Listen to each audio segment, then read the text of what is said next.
Réunis en plénière hier, mesdames et messieurs, les députés de la 9e législature ont adopté la loi de finances exercice 2025. Mathieu Kolawole Boko, l'opposition n'a pas créé la surprise. Évidemment, la question a été posée il y a quelques jours ici par notre rédaction. Nous avons sillonné notre micro.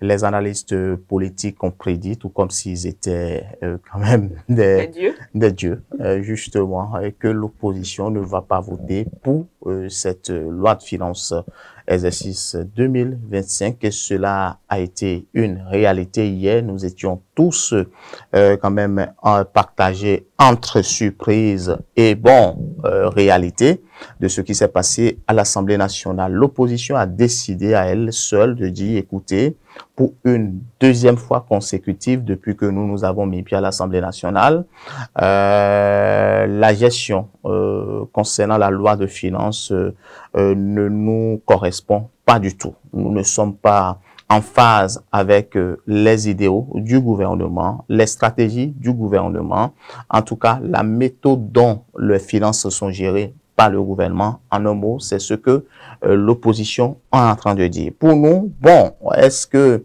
cela mérite d'être rejeté? On ne peut en aucun cas juger. Si évidemment, on sait que la loi donne plein pouvoir à l'opposition de pouvoir voter pour, de pouvoir voter contre. Parce que c'est justement ça.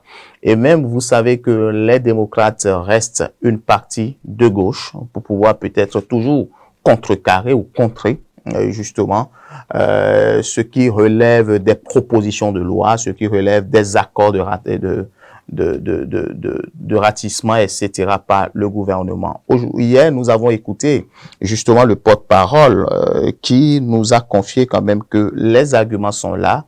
Quand on voit comment les chiffres évoluent, quand on voit comment la statistique évolue, il n'en est pas question au niveau du Parti Les Démocrates de donner leur caution à cela parce que il estime quand même qu'il veut pas être comptable de ce qui pourrait se passer demain. N'oubliez pas que nous sommes en politique et l'Assemblée nationale reste quand même le haut lieu politique comme on le désigne. Donc je pense que quitte aux députés du Parti Les Démocrates, les 28, de pouvoir peut-être encore redescendre vers leurs militants pour pouvoir leur démontrer par A plus B que les arguments, d'accord, qu'ils ont soutenus au sein de cette plénière-là sont justifiés pour pouvoir rejeter en un bloc quand même la loi finance 2025. Mathieu Kolawole Boko, avec ces bis repetita de l'opposition, pensez-vous que l'opposition arriverait à une table de négociation pour faire passer, elle aussi, ses propositions de loi? Quand on prend par exemple la loi d'amnistie. Je pense quand même que ce serait difficile parce que ce sujet a été évoqué l'année dernière. Je pense le seul à pouvoir voter pour la loi finance exercice 2024 était Basile Rossi, qui a créé entre guillemets la surprise. Donc, vous savez, il y a un an, la proposition de loi portant amnistie devrait faisait l'actualité. On se demandait alors qu'est-ce qui pourrait éventuellement se passer au-delà même de la loi de l'amnistie. Il y a quand même l'audit du fichier électoral où vous avez vu les démocrates sont en train de faire beaucoup de tournées au sein des partis politiques, à rencontrer d'autres partis politiques pour négocier en vue que l'audit du fichier électoral soit revu. Donc je pense quand même que ils ont fait un choix, ils ont fait une option et tel que l'a dit l'honorable Abibou Oukoubou hier, il assume son vote et je pense que c'est peut-être le reste des 27 députés concomitamment avec Abibou Oukoubou. Donc aujourd'hui, moi je pense que ce serait compliqué pour le Parti Les Démocrates de convaincre quand même le camp d'en face parce que vous savez, en toute chose, l'intérêt guide le monde tel qu'on le dit et lorsque vous ne donnez pas, n'attendez pas en retour qu'on puisse vous aider.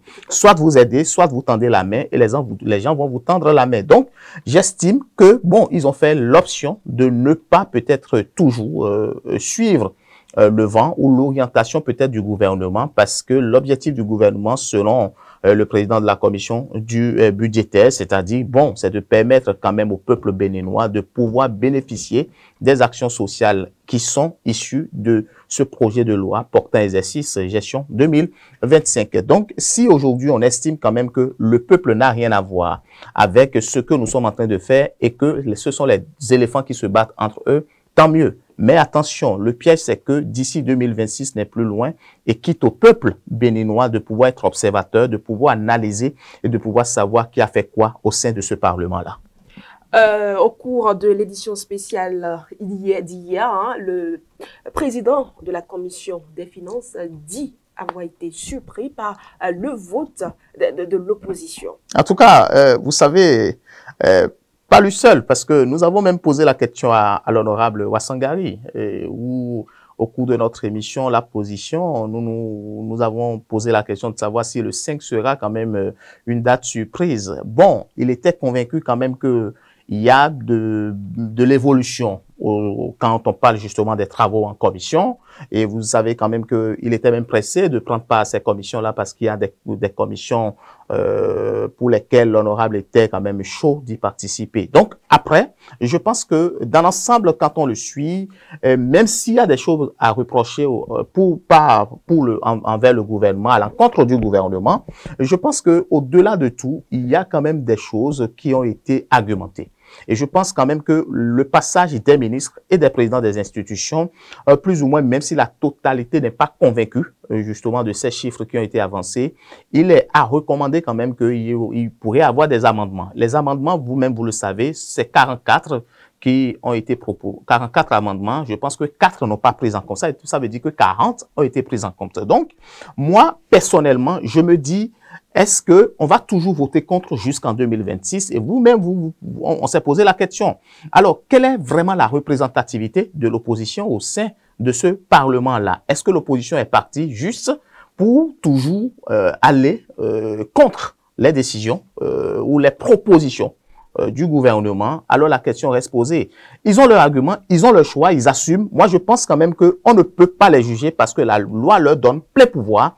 Et je pense que ce n'est pas la guerre de X ou Y personne, c'est la guerre de tout un peuple béninois. Vous savez que dans cette loi de finances gestion 2025, les députés aussi ont quand même de charges dedans. Donc, les primes, les allocations, il y a bien d'autres, les salaires, il y a bien d'autres choses dans le budget. Donc, si les députés votent contre, moi, je me suis posé la question, est-ce que c'est au peuple béninois qu'on fait mal?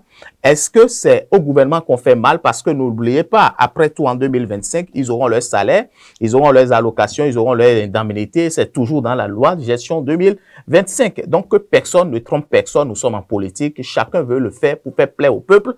D'accord? Mais en retour, chacun passe par derrière pour pouvoir bénéficier quand même de sa cagnotte. Merci à vous, Mathieu Kolaole-Boko. Mesdames et messieurs, c'est la fin du forum matinal. Mais une petite question, hein, Mathieu Kolaole-Boko. Avez-vous des talents culinaires? Oui, des talents plus ou moins. Votre question, elle est embarrassante. Hein. Mais dites-nous, on aimerait bien savoir, à part chauffer de l'eau ou mettre de l'eau au feu, vous savez cuisiner quoi, par exemple? Ah, beaucoup de choses. Hein. Comme quoi? Non, c'est pas loin d'être devant la caméra. Vous savez quand même chauffer l'eau? Je chauffe l'eau, je prends du café, je sais faire de l'omelette, je prépare du riz. Ça, c'est pas encore la cuisine. Je prépare du riz. D'accord. À part ça, du riz au gras, je sais faire du atassi. D'accord. D'accord. Ça peut du aller. bon ya, je sais le faire. Je sais préparer la pâte. D'accord. D'accord. Oui. Je peux préparer la pâte avec la sauce de tomate accompagnée de fromage et de poisson bien frit. Ne vous inquiétez pas, je vous ferai, je vous ferai une surprise pour que vous goûtez. Inquiétez, Mathieu Kolaole-Boko, puisque dans un instant, nous allons vous retrouver dans le coin cuisine d'aujourd'hui et nous allons bien nous rendre compte de vos talents culinaires. Mesdames et messieurs, la suite de votre émission, c'est tout de suite.